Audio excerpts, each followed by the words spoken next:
Hi guys, Sombrero here. Just doing a bit of a tape review of the game that I played that got me to rank 72 in competitive. Just giving my thoughts on what I was doing and basically just running back what happened in the game.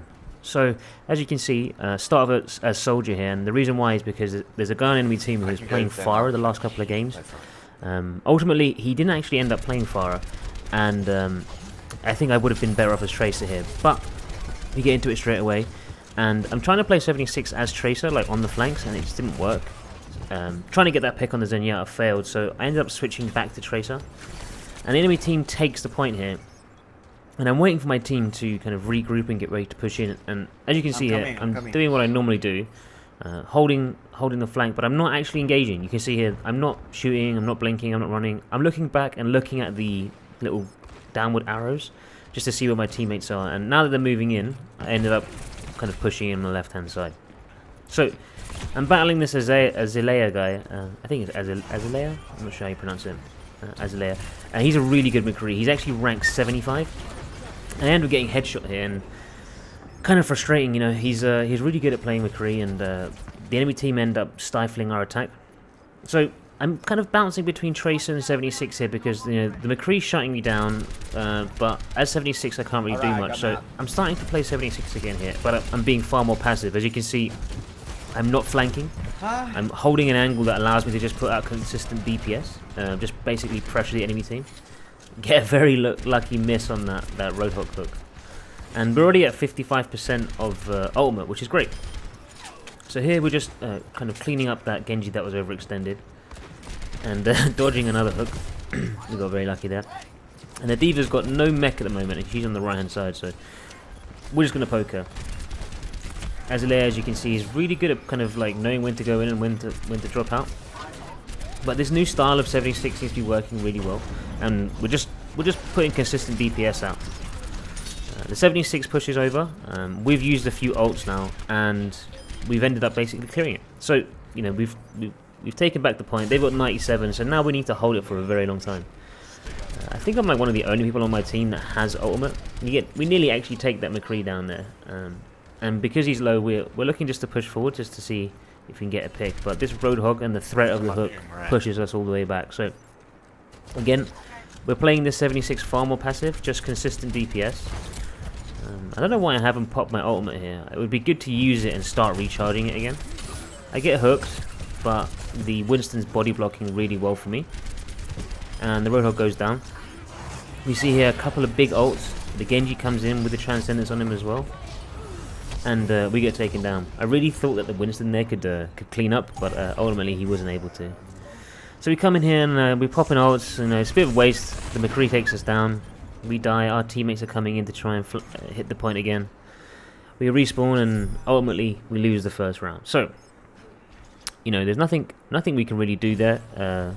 We just basically got outplayed.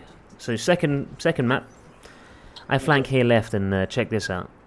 I actually timed the Helix rocket really well as Azalea gets taken out, and basically it's now 5v6, and the picks kind of start rolling in. It starts snowballing, and from those two picks that we got at the beginning, they're not able to pressure us, and we're basically kind of able to clear them all up, take the point once it unlocks, and it gives us the opportunity to get an early lead, kind of try and shift the momentum back in our favour, considering we lost the first round quite handily. So again, you know, this 76 style of play, I'm playing him as he's meant to be played. I'm not flanking with him. I'm hanging back, playing mid-range, poking, and just basically giving up my team support. I kind of thought I heard a Genji to the left, but he was down to the left, and yeah, very lucky Helix rocket there to finish him off. And again, that's like 2 DPS down now, so they can't really do much, which means we're going to get another 20 or 30% before they can even muster an attack. So the idea here is just cover the flanks. See, I get a bit aggressive here, right? And I try and get a pick here, and the McCree starts fighting me. He gets flashbanged, or he gets a flashbang on me, and then luckily the Genji saves me. And I kind of realize, like, why am I pushing forward like that? I don't need to. Pushing forward like that has left me open, and I end up shooting him. I don't know why I kept shooting him there, and I get taken out. But yeah, again, the Genji's there to clean up, and I come to this same position. again, these Helix rockets this round have been way better, and I think that was the difference from the first round. The burst damage of the Helix rocket is really important, and being able to land it has basically allowed me to get these big kills that allow us to snowball and take big chunks of percentages. This is a terrible ult here. Well, actually, no. I think ultimately that's not a bad ult. I end up dying here, but the Zenyatta was forced to use his Transcendence when there was no one there. So he used his ult, and it didn't do anything. So he basically cancelled out his ult that takes way longer to charge. So all in all, didn't get much done in terms of killing, but then forcing the Transcendence to be used there near the end of the round, when he could have waited for his team, I think that's an alright trade. So 1-1, on to the next map. And we all push left here, and I call it to come left here because I want us to just like basically outnumber them. Because if they split, if we are 6 together, we normally will have more DPS. So I'm shooting into the D.Va here just to get rid of those charges, and these kills start to snowball. We lost one on our team, but because we're a group on the left, we can push in here and end up taking the point quite freely. So there's that Farah that I was worried about, and we're already on the 76, so we don't have to worry about switching to counter that. So I see the D.Va holding the front net, and I think this is something that I need to work on. It's like not flanking as much as I do. Like if I'm not playing a flanking character, I shouldn't be doing that, and I get picked off there because I'm out of position. So we're coming back with ult. And this ult is literally just to create some kind of pressure, but the D.Va does a really good job of shutting me down, and it's a waste. I thought I would be able to clear up the point, but the D.Va came in and just used his charge to completely negate me. So the enemy now has control of the point, and we're pushing in. You hear the Lucio call that he's used speed, and after we use that speed, I flank around to the left, and I can hear the McCree ulting, but he's obviously going to be pointing forward, so I'm quite okay to peek there. He's very unlikely that he's going to turn around to be able to ult me in that time. So the enemy Lucio ults, but the D.Va wasn't in range for it to hit, and because I'm behind her, I can very quickly remove her mech, and we clear it up. So we take control of the point again, and I think I do a much better job here of not being too aggressive. I'm letting the Zarya stand in front. I've put the healing field down, the biotic field down to top the team up. And I see the Farah on the right hand side, so as a 76, this should be my priority. I try and find her, but she's right above me and she ults, so that was very well played by Paralyze. And from those ults, they end up taking the point, and we then have to work to take it back. Whilst I'm running back, my team does a really good job of clearing it out. So they've still got control of the point, but we do end up taking it back. So one thing about that Reaper there is I saw him through the window coming around to the left, and I moved back so that his range would be far less effective. So when he did pop out, I was nowhere near for him to actually hit. So I saw the Farah go back after being tagged, and I knew he'd come this way. I kind of wanted him to drop and die, but his shift had come off cooldown. The Lucio on my team did a really good job of using speed effectively. Like, he did a really good job of switching backwards and forwards to get us back into engagement. So lots of ults being used here, and at this point when Transcendence is used, I normally just like drop back. I really don't think it's worth fighting. My teammates doing a really good job of picking up some kills, and we get another great Helix rocket to finish off that Lucio. So this is more of a zoning ult more than anything. The overtime's already kicked in. I get hooked here, but he's not going to be doing much. And the fact that that ult was used was mostly just to allow us to finish capturing this point. This D.Va is the last one in. She's got nothing left.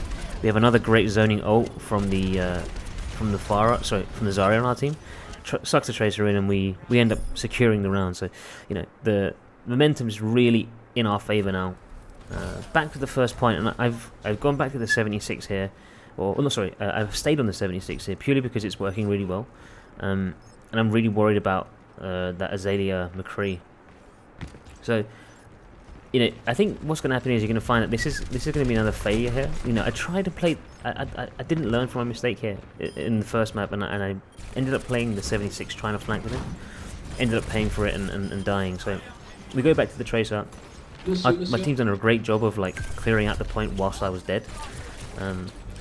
I get aggressive. I dodge the flashbang, and I tell my teammates that, look, there's no flashbang on the McCree. We can push in. So we push in here, getting really messy. I get the Zenyatta, and then I drop back.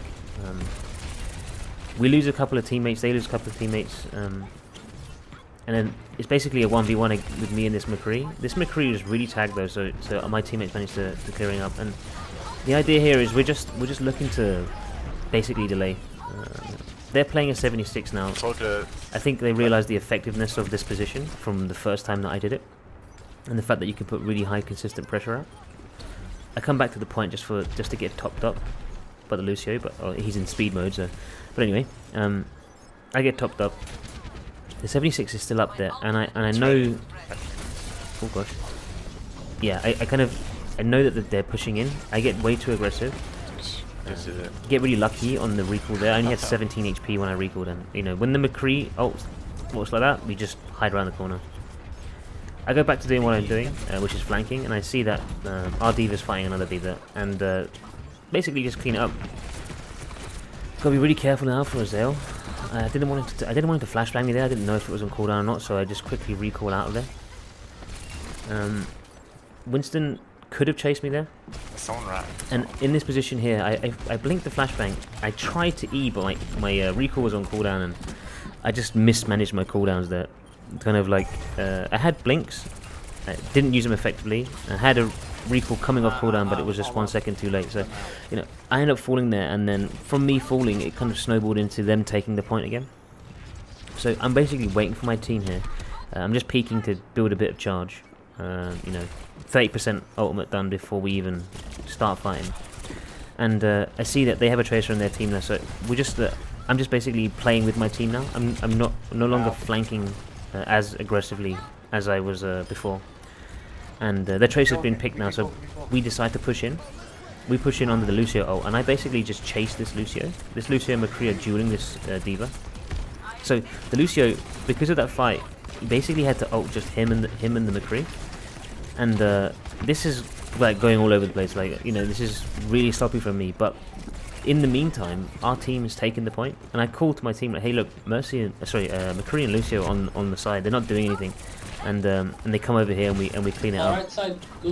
But you know, like the end of the game happens. We get the final point, and it's GG. You know, that's 3-1. And you know, the first map of that game was a complete stomp. You know, Azalea on the McCree really shut me down.